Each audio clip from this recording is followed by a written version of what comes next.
Dulu saya kenapa buka kitab? Kenapa saya belajar dan belajar? Ya karena saya takut sama bapak saya gitu aja. Dan bapak saya menunjukkan karakter yang kayaknya memang benar-benar nggak butuh saya. Jadi kalau saya nggak buka itu bisa hilang saya. Tapi lambat laun, makanya saya dulu sangat mengkritik. Ada beberapa teman-teman NU kemudian mengatakan kami pasukan berani mati. Kan ada itu dulu. Pasukan berani mati. Apa-apaan? Kita ini diperintahkan hidup. Assalamualaikum warahmatullahi wabarakatuh. Saya Bung Helwin Hamada dari Fakultas Ilmu Agama Islam. Saya ingin bertanya Gus sama Pak Asmuni juga, tapi pertanyaannya insya Allah cuma kecil-kecil. Gitu. Pertanyaan untuk Gus Kausar. Apakah boleh Gus ketika saya mengartikan apa yang disabdakan oleh Nabi Muhammad SAW, la taqumu sa'ah hatta yataqarrabal zaman. Apakah boleh saya mengartikan waktu berjalan lebih cepat itu salah satunya berupa AI Gus, atau artificial intelligence, atau kecerdasan buatan yang pertumbuhannya sangat masif saat ini? Karena memang judulnya temanya era digital ya, jadi saya tanya seperti itu Gus. Yang kedua untuk Pak Asmuni. Pak Asmuni, mohon maaf Pak, kita aja. Terkait ini sebenarnya hanya keresahan Pak, mumpung ketemu Pak Asmuni di sini.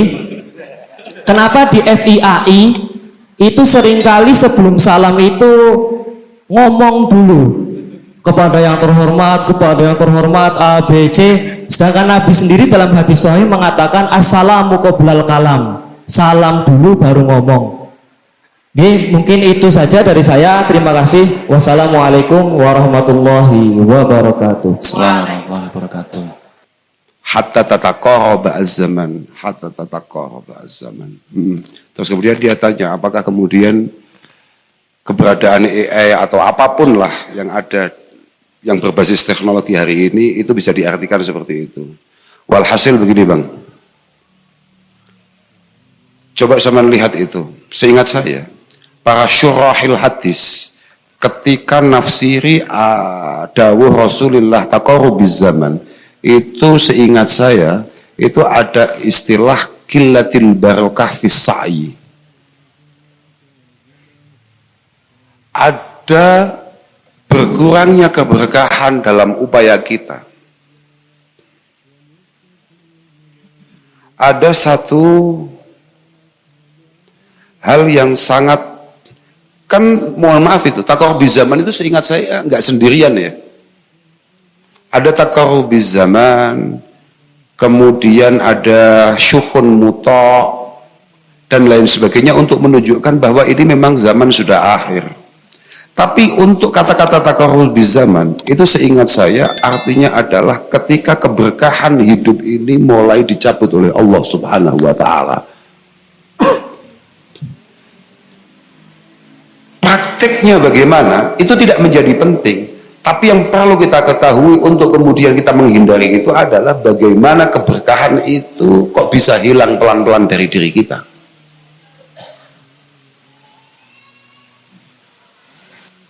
Contoh, misalnya kayak dulu, bagaimana tidak berkah dan bagaimana tidak berkembang seseorang ketika hanya untuk memastikan satu hadis itu sahih atau tidak, dia harus bergerak berjalan mulai Mesir sampai Iran. Kalau dulu Basrah misalnya, hanya untuk memastikan hadis ini sahih atau tidak. Hari ini kamu cukup apa ki? Mbek ngletak, enggak wudu, enggak piye.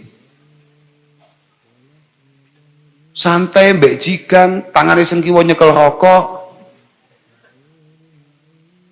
Sambil menunggu pesanan kopi datang, tahu-tahu kamu bisa bertanya kepada alat-alat itu semua, apakah hadis ini sahih, hasan, atau bahkan dhaif atau maudhu.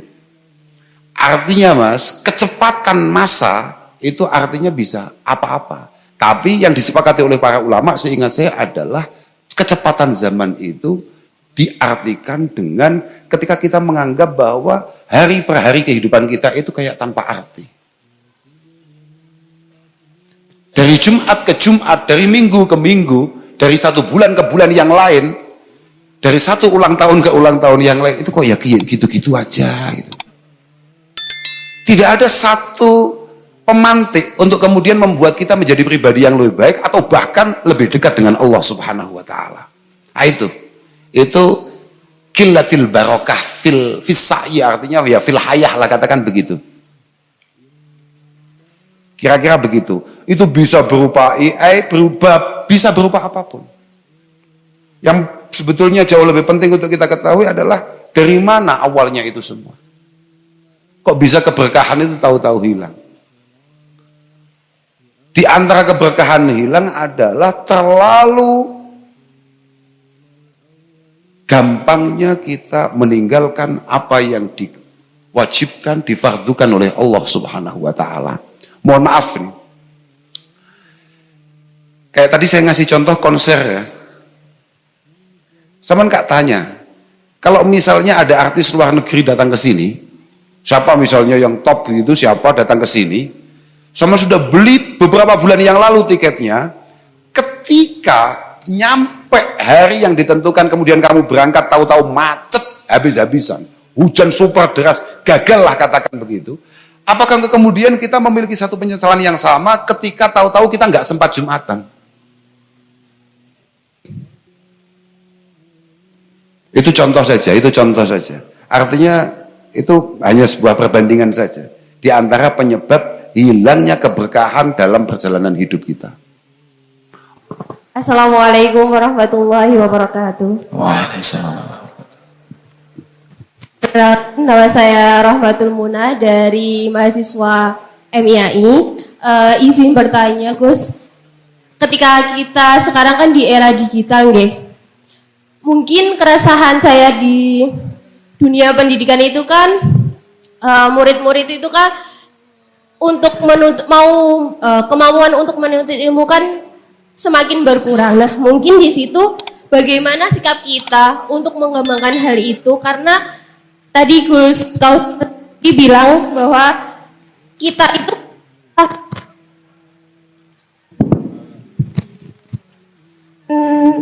memperbarui lingkungan itu, misalnya keluarga kita menjadi terangkat dan lain-lainnya seperti itu. Nah, kedua kalinya kita kan sudah mengetahui bahwa di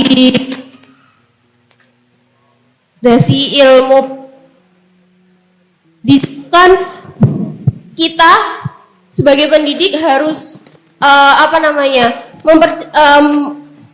mengubah cara pikir peserta didik untuk selalu berpikir kritis.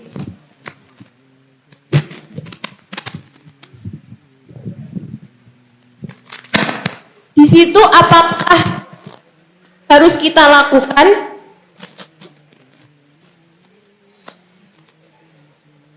untuk memotivasi untuk memotivasi peserta didik agar jauh lebih semangat lagi untuk belajar seperti itu. Terima kasih, Gus.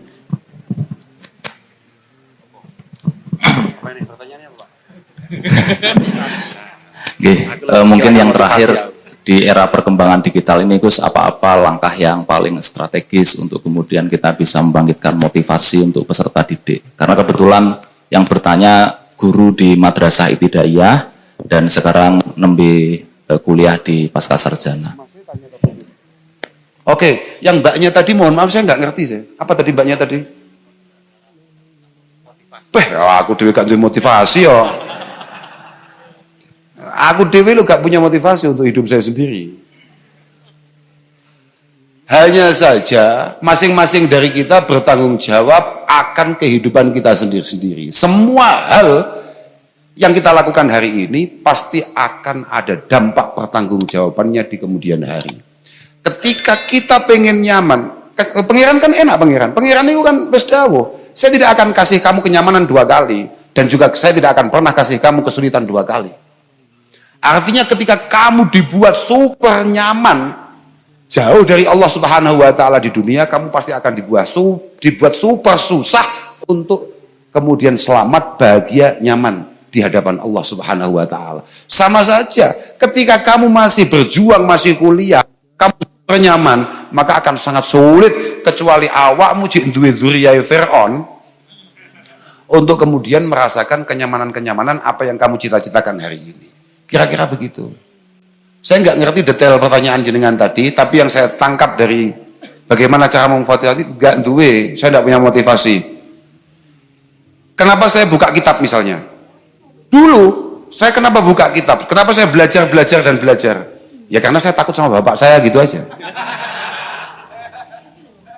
Dan bapak saya menunjukkan karakter yang kayaknya memang benar-benar nggak butuh saya. Jadi kalau saya nggak buka itu bisa hilang saya. Tapi lambat laun tujuan awal tadi tidak tahu kapan mulainya, tahu-tahu hilang. Buka kitab menjadi satu kebutuhan bagi saya. Karena ada saat ketidaknyamanan ketika tahu-tahu saya kok kelihatan pekok ngono ya. Enggak ngerti ku piye ya. Bodoh yuk. Lucu ngono tok mean, apa Gini.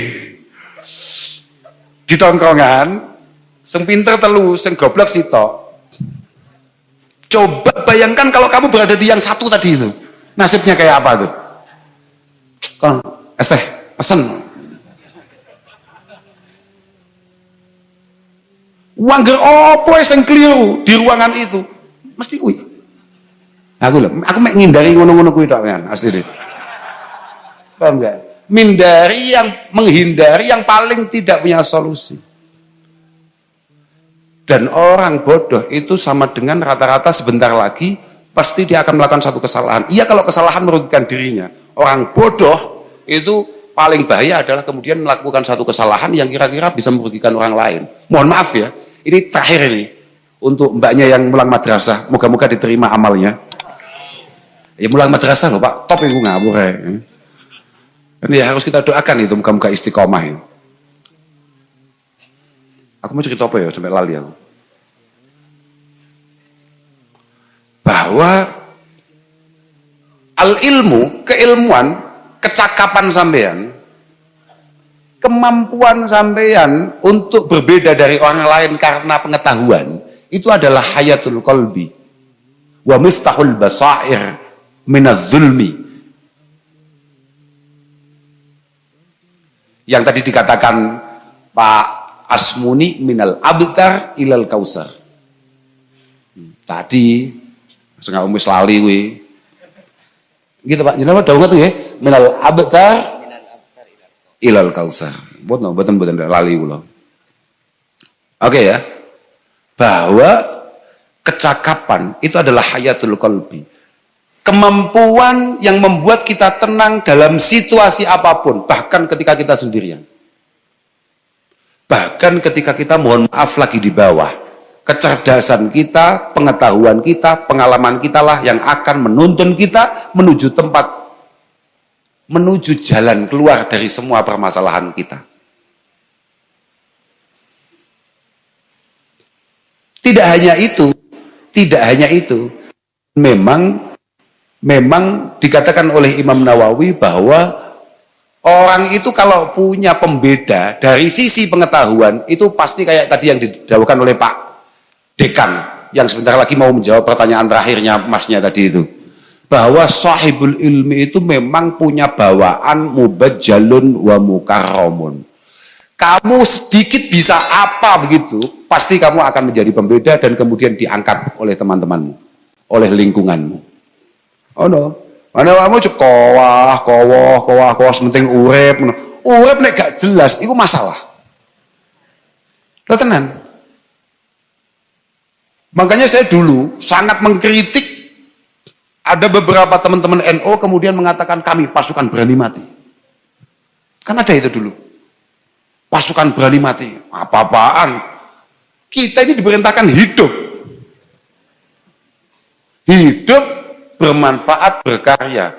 Masalah mati kamu pengen berani nggak berani tetap mati. Mati aja. Cuma ketika kamu masih hidup itu loh. Apa gitu? Itu harus ada arti di sana. Lah kalau nggak ada ngapain kamu? Toleh. Dibuka KTP nih Islam. Membumikan turos. Saya juga baru ngerti nih judulnya. Baru lihat saya, tolol saya. Membumikan turos bagaimana? Membumikan turos itu artinya membumikan uswah, kudwah dari Rasulullah Muhammad Shallallahu Alaihi Wasallam.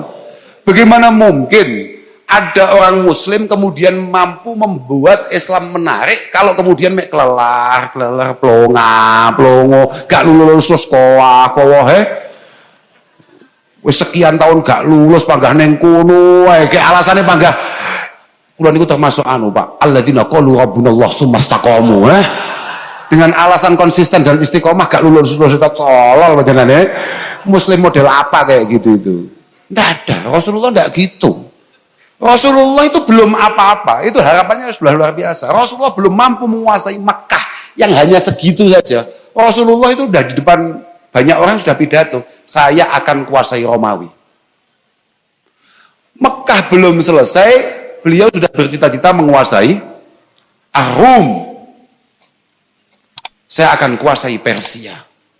Jadi ditertawakan oleh banyak orang hari ini. Siapa yang ditertawakan oleh teman-temannya? Saya yakin banyak. Tapi pada saatnya nanti kamu harus mampu membuat teman-temanmu ikut tertawa bersama-sama. Ngono, ojo bales. Aku pokoknya kudu sukses di amrih koncoku sok gak isin-isin gak ngono kuwi. Mental opo ngono angel.